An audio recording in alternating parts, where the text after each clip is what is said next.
Assalamualaikum warahmatullahi wabarakatuh. Perkenalkan semuanya, nama saya Muhammad Nur Faiz dari kelas 12 IPS 1. Di video kali ini saya dan teman-teman saya akan menjelaskan materi pendidikan agama Islam tentang mahram, kewajiban suami dan kewajiban istri. Untuk di sesi kali ini saya akan menjelaskan pengertian dan pembagian jenis-jenis mahram. Pengertian mahram. Kata mahram mungkin terdengar asing di telinga masyarakat Indonesia, sebab orang-orang Indonesia ini sebenarnya lebih sering familiar dengan kata muhrim. Padahal pada dasarnya secara tata bahasa Arab, muhrim dan mahram memiliki makna yang sangat berbeda.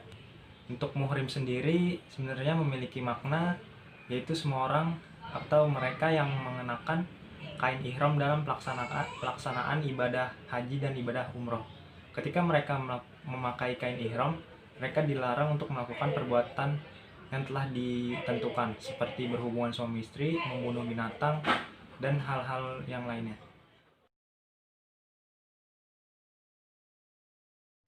Nah, untuk makna dari kata mahram sendiri yang mempunyai arti semua orang yang haram untuk dinikahi karena sebab-sebab keturunan, persusukan, ataupun perkawinan dalam syariat Islam. Menurut ensiklopedia hukum Islam, menurut para ulama fikih, itu wanita yang haram dinikahi terbagi menjadi dua golongan besar. Yang pertama itu ada wanita yang haram dinikahi untuk selamanya yang disebut dengan mu'abbad, dan wanita yang haram untuk dinikahi dalam beberapa waktu saja yaitu ghairu mu'abbad. Kemudian dari golongan wanita yang haram dinikahi untuk selamanya itu mu'abbad dibagi lagi menjadi 3 golongan, yaitu sebab-sebab nasab atau keturunan, persusuan, dan perkawinan. Mahram mu'abbad terdiri dari mahram karena nasab atau keturunan, mahram karena hubungan pernikahan, dan mahram karena persusuan. Mahram karena adanya hubungan nasab atau keturunan terdiri dari ibu, nenek buyut, dan seterusnya sampai ke atas. Terus ada anak perempuan, saudara perempuan dari ibu, anak perempuan dari saudara laki-laki, dan anak perempuan dari saudara perempuan. Yang kedua ada mahram mu'abbad. Mahram mu'abbad yang kedua ini karena hubungan perkawinan. Yang tidak boleh dinikahi itu ada ibu tiri, anak tiri, mertua, dan menantu. Nah, yang ketiga mahram karena hubungan sepersusuan, yaitu bila seorang anak menyusu kepada seorang perempuan lain, maka air susu yang diminum tersebut akan menjadi darah dan daging. Maka dari itu akan seperti ibunya sendiri. Perempuan itu dapat menyusu karena kehamilan dari hubungannya dengan suaminya. Maka anak yang menyusu kepadanya juga terhubung dengan suaminya, layaknya seorang anak terhubung kepada ayah kandungnya sendiri. Mahram ghairu mu'abbad. Mahram ghairu mu'abbad mempunyai makna orang-orang yang haram untuk dinikahi hanya sementara waktu dan karena hal-hal tertentu. Berikut ini wanita yang termasuk dalam mahram ghairu mu'abbad ini, yaitu wanita yang haram dinikahi karena hubungan persaudaraan dalam pernikahan. Maksudnya seorang pria dilarang menikahi dua wanita yang bersaudara sekaligus, atau misalnya adik dan kakaknya dinikahi sekaligus. Terus yang kedua, wanita yang akan menjadi istri kelima hukumnya haram dinikahi karena seorang laki-laki hanya bisa memiliki maksimal 4 orang istri. Yang ketiga, wanita yang sudah menikah dengan pria lain itu haram untuk dinikahi. Yang keempat, itu wanita yang berada dalam masa iddah setelah proses cerai. Yang kelima, wanita yang telah ditalak 3 kali, maka bekas suaminya haram untuk menikahinya, sampai wanita tersebut menikah dengan pria lain kemudian bercerai.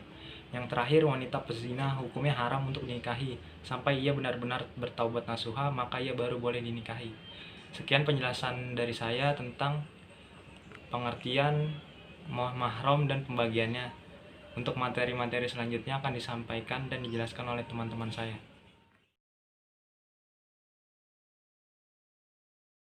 Assalamualaikum warahmatullahi wabarakatuh. Nama saya Aldiar Divi dari kelas 12 IPS 1. Di sini saya akan menjelaskan mengenai materi perbedaan dan kewajiban suami serta kewajiban istri berdasarkan hukum Islam dan hukum negara. Yang pertama, suami harus memberikan mahar kepada istri sesuai dengan surat An-Nisa ayat 4 yang berbunyi, pria harus memberikan mahar kepada wanita yang dinikahinya sebagai pemberian dengan penuh kerelaan serta sesuai dengan hadis yang berbunyi, sebaik-baiknya mahar adalah mahar yang paling mudah.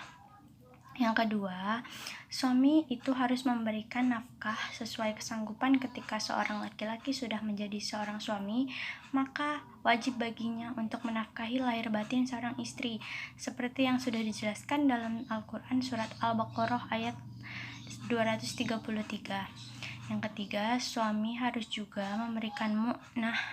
Yang dimaksud dengan mu'nah itu adalah segala sesuatu di luar kewajiban nafkah tersebut, atau bahasa lain adalah segala biaya tak terduga seperti biaya pengobatan istri, biaya perhiasan istri, serta biaya untuk istri bersolek dan lain-lain. 4. Menggauli istri secara baik. Kewajiban suami yaitu menggauli istri dengan baik dan adil, seperti firman Allah dalam Al-Quran surat An-Nisa ayat 19. Menggauli ini berarti melakukan hubungan suami istri yang merupakan hakikat utama dalam pernikahan. Selanjutnya nomor 5, menjaga istri dari dosa berdasarkan Al-Quran surat At-Tarim ayat 6. Tanggung jawab suami sebagai seorang kepala rumah tangga yaitu melindungi anak dan istri dari perbuatan dosa. Yang keenam, memberikan cinta dan kasih sayang kepada istri dalam surat Ar-Rum ayat 21. Kewajiban seorang suami yaitu memberikan cinta dan kasih sayang kepada istri, sehingga sang istri tenang dan nyaman ketika berada di dekat suami. Yang ketujuh, menjaga rahasia istri, terutama urusan ranjang, karena Allah tidak suka dengan seseorang yang menceritakan urusan ranjang kepada orang lain yang bukan istrinya. Sebagaimana hadis riwayat Muslim yang berbunyi, sesungguhnya manusia yang paling buruk kedudukannya di sisi Allah Subhanahu wa Ta'ala pada hari kiamat ialah orang yang ketujuh, menjaga rahasia istri, terutama dalam urusan ranjang, karena Allah sangat tidak suka dengan seseorang yang menceritakan urusan ranjang kepada orang lain yang bukan istrinya. Sebagaimana hadis riwayat Muslim yang berbunyi, sesungguhnya manusia yang paling buruk kedudukannya di sisi Allah pada hari kiamat ialah orang yang menyetubuhi istrinya dan istrinya menyetubuhi suaminya, kemudian ia sebarkan rahasianya kepada orang lain. Sekian materi dari saya. Wassalamualaikum warahmatullahi wabarakatuh.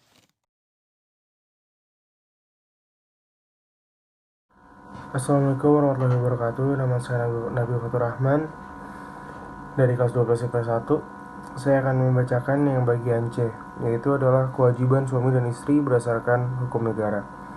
Menurut UU Perkawinan Nomor 1 Tahun 1974, hak adalah sesuatu atau hal yang dapat oleh seseorang dari orang lain. Sedangkan kewajiban adalah sesuatu atau hal yang diberikan oleh seseorang kepada orang lain. Hak dan kewajiban suami istri sudah diatur dalam Undang-Undang Perkawinan Nomor 1 Tahun 1974 dalam pasal 30 sampai pasal 34. Pasal 30. Suami istri memikul kewajiban yang luhur untuk menegakkan rumah tangga yang menjadi sendi dasar dari susunan masyarakat.